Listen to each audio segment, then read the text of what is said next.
नमस्कार दोस्तों, टीचअप चैनल पर आपका स्वागत है।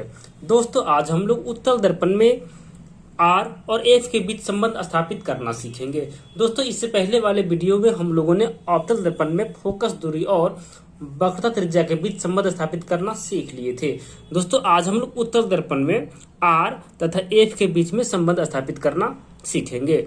दोस्तों वीडियो को अंत तक देखें और अच्छा लगे तो चैनल को सब्सक्राइब कर वीडियो को लाइक जरूर कर दे। साथ साथ दोस्तों बेल आइकन दबा ले ताकि आने वाले हर प्रकार का वीडियो का नोटिफिकेशन आप तक पहुंचता रहे। दोस्तों हम लोग स्टार्ट करते हैं। दोस्तों मेरा क्वेश्चन दे रखा है कि उत्तल दर्पण में आर तथा एफ के बीच संबंध स्थापित करें। दोस्तों हम लोग पहले से भी आर तथा एफ के बीच संबंध जानते हैं कि एफ इक्वल टू r/2 का संबंध होता है, लेकिन दोस्तों इसको हम लोग को अवतल दर्पण में प्रूफ करके बताना है, साबित करना है कि एफ इक्वल टू r/2 होगा। कैसे? इसके लिए दोस्तों बात उत्तल दर्पण की हो रही है, इसीलिए दोस्तों हम लोग एक नॉर्मल उत्तल दर्पण बनाएंगे।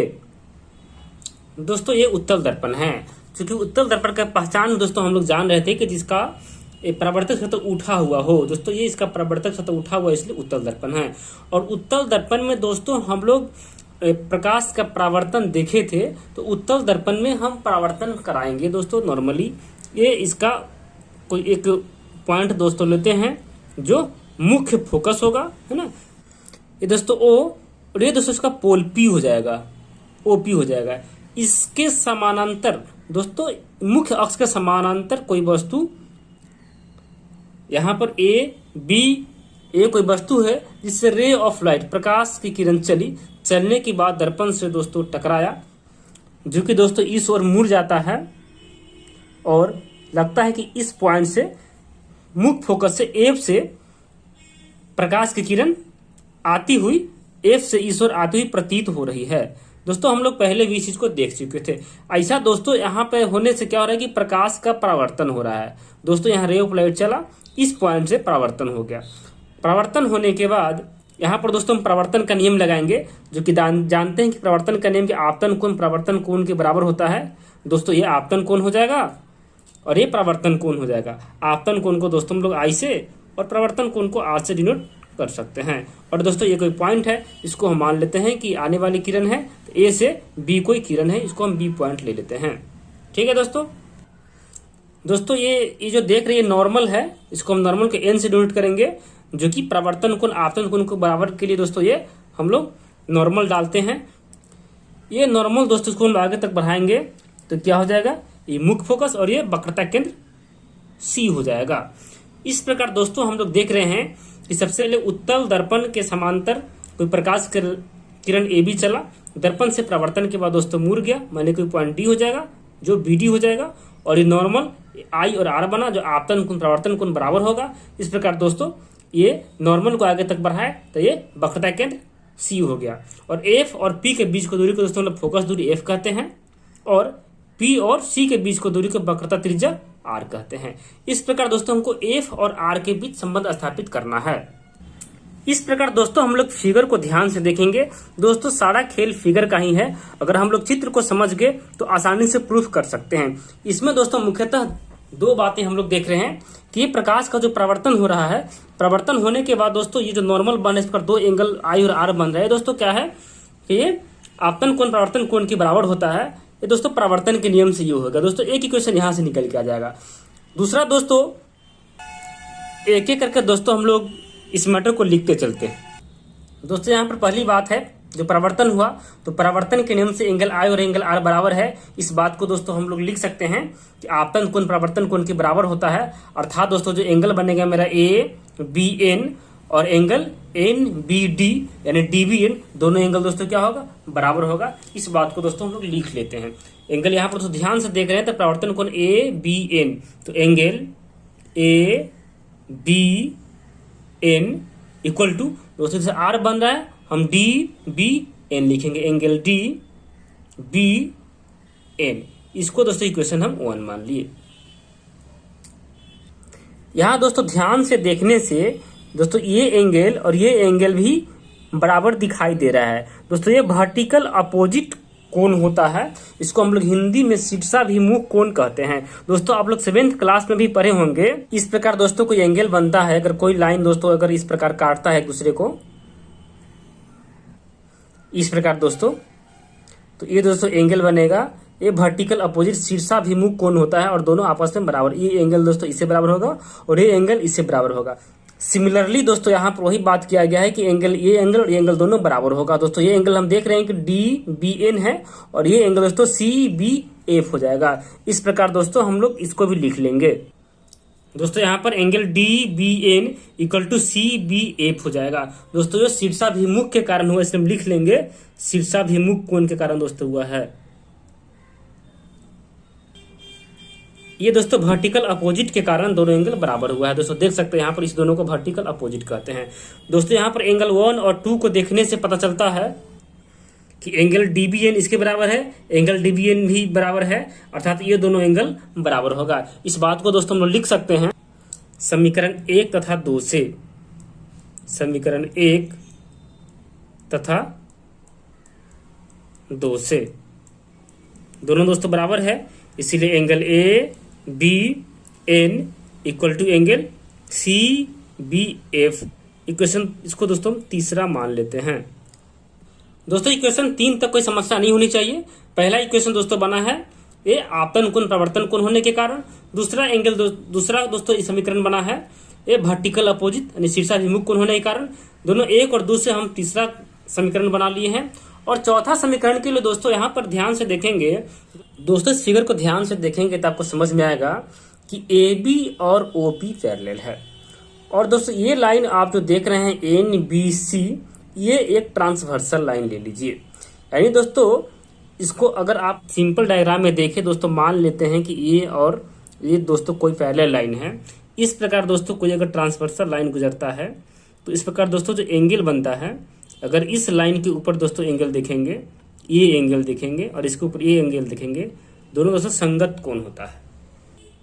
और संगत कोण दोस्तों दोनों आपस में बराबर होता है। तो सिमिलरली दोस्तों यहाँ पर इस फिगर में अगर आप देखेंगे ध्यान से तो आपको समझ में आएगा दोस्तों, ये लाइन ओपी और अभी पैरेलल है और ये दोस्तों लाइन एन बी सी अगर संगत हो जाएगा दोस्तों तो ये वाला एंगल मतलब इस लाइन से ऊपर ये वाला एंगल और ये वाला एंगल दोनों क्या दोस्तों बराबर होगा। अर्थात एंगल ए बी एन और एंगल एफ सी बी दोनों बराबर हो जाएगा। ध्यान से दोस्तों देखेंगे, ये एक बार ए एंगल और ये एंगल दोनों बराबर होगा संगत कोण होने के कारण। तो हम आराम से एक बार ठीक से देखें दोस्तों, ए बी और ओ सी पैरेलल होगा और दोस्तों ये लाइन अगर ट्रांसवर्सल हो तो ये वाला एंगल और ये वाला हो जाएगा संगत कोण। अर्थात हम A B N equal to इस कोण को दोस्तों हम एफ सी बी लिख सकते हैं। इसी बात को दोस्तों हम लोग लिखेंगे चौथा समीकरण में, एंगल ए बी एन दोस्तों होगा angle A B N equal to इस एंगल को दोस्तों दिखाएंगे इक्वल टू दोस्तों एंगल एफ सी बी, यानी ये एंगल और ये एंगल दोनों दोस्तों बराबर हो गया। इस प्रकार दोस्तों हम इस इक्वेशन को हम 4 मान लेते हैं। और दोस्तों इक्वेशन 3 और 4 को देखेंगे समीकरण 3 और 4 से, तो भी आपको एक नया समीकरण मिलेगा समीकरण 3 तथा समीकरण 4 से। यहाँ दोस्तों ध्यान से देख रहे हैं तो एबीएन इक्वल टू सीबीएफ और फिर यहाँ पर एबीएन इक्वल टू एफसीबी, अर्थात ये दोनों एंगल आपस में बराबर होगा। अब हम दोस्तों लिख सकते हैं angle C B F equal to angle F C B. ये दोस्तों इक्वेशन 3 4 इसको 5 ले, इक्वेशन 5 हो जाएगा दोस्तों। इस प्रकार दोस्तों एफ बी सी एक समद्विबाहु त्रिभुज बनता है।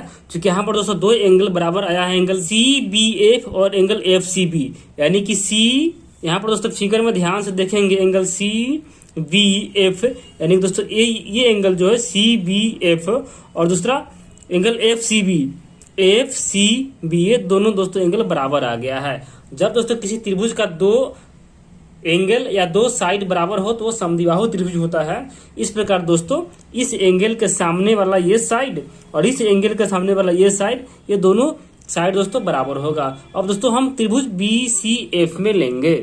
त्रिभुज बी सी एफ में दोस्तों हम लेकर देखेंगे त्रिभुज बी सी एफ में ऊपर दोस्तों एंगल क्लियर दिख रहा है कि एंगल सी बी एफ यानी कि सी बी एफ ये एंगल इसके बराबर है। तो हम लिख सकते हैं त्रिभुज सी बी एफ में ये दोनों side B F equal to F C, B F equal to F C. इसको भी दोस्तों हम इक्वेशन 6 मान लेते हैं। ठीक है दोस्तों, इक्वेशन 6 तक हम लोग पहुंच गए हैं। अब दोस्तों मान लेते हैं बी पी के बहुत नजदीक है। अब माना कि बी पी के बहुत ही निकट है, बहुत ही निकट है। अर्थात दोस्तों बी पी के निकट इसलिए होता है क्योंकि दोस्तों इसका जो एम डैश जो दर्पण है, इसका द्वारक बहुत छोटा होने के कारण बी पी के बहुत नजदीक होता है। जब दोस्तों बी पी के काफी नजदीक होगा तो हम इसको लिख सकते हैं B F equal to P F. अब दोस्तों B F equal to P F हो जाएगा। इसको दोस्तों इक्वेशन हम 6 लिए थे, इसको हम 7 ले सकते हैं। अब दोस्तों इक्वेशन 6 और 7 को देखेंगे तो दोस्तों यहाँ पर B F equal to F C है और B F equal to P F है। अर्थात दोस्तों यहाँ पर क्या हो जाएगा, समीकरण 6 यानी कि 6 और 7 से दोनों दोस्तों बराबर हो जाएगा, यानी कि F C equal to P F हो जाएगा। अब दोस्तों डायग्राम को हम लोग देखेंगे ध्यान से, यानी कि F C equal to P F हो गया। दोस्तों पूरा पीसी लाइन में देखते हैं तो एफ जो है बीच में आ रहा है, अर्थात पी एफ सी के बराबर है। अतः बिंदु एफ दोस्तों पीसी का मध्य बिंदु है, पीसी का मिड पॉइंट है दोस्तों, इसको हम इंग्लिश में मिड पॉइंट लिखते हैं। पीसी का मध्य बिंदु है। जब दोस्तों मध्य बिंदु होगा इसका मतलब दोस्तों फिगर को ध्यान से देखेंगे है ना, तो P F equal to F C, P F equal to F C है और मध्य का मध्य दोस्तों बीच में यानी कि पीसी का आधा है, इसको हम पीसी बाई 2 कर सकते हैं। दोस्तों हम यहाँ पर ध्यान से देख रहे हैं तो पीएफ क्या है, फोकस दूरी है, और पीसी क्या है, बकरजा, जो कि आर से इसको डिनोट किया गया है। अब हम इसको आराम से लिख सकते हैं कि PF equal to PC, PF equal to PC by 2। अर्थात दोस्तों पीएफ का मान दिया हुआ है एफ फोकस दूरी और पीसी का मान दिया हुआ है आर बाई 2। अर्थात दोस्तों F equal to R by 2 यही संबंध स्थापित करना था। तो यहाँ पर F equal to R by 2 आ गया। दोस्तों इसको हम लोग F equal to R by 2 या आर इक्वल टू इसको क्रॉस मल्टीप्लिकेशन करेंगे तो 2f भी आ जाएगा। आपको मेन संबंध दोस्तों एफ और आर के बीच F equal to R by 2 होता है। इसी को दोस्तों हम लोग सत्यापित करना था, जो कि हो गया है। दोस्तों वीडियो को ध्यान से समझने की कोशिश करेंगे, 100% समझ में आ गया। समझ में आ जाए तो वीडियो को लाइक सब्सक्राइब जरूर कर दे। धन्यवाद दोस्तों।